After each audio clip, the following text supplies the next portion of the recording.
ဗုဒ္ဓလေးမြတ်ဗုဒ္ဓကာယဝစီမနောချီမြေသလီတာအကျွမ်းပူဇော်ကုန်းတော်မြတ်ကိုဥညုခလေးဥညုခ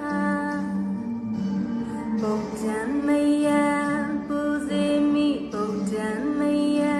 ပူဇေမိဗုဒ္ဓံမယံပူဇေမိတိကနာညံနိယောရှံ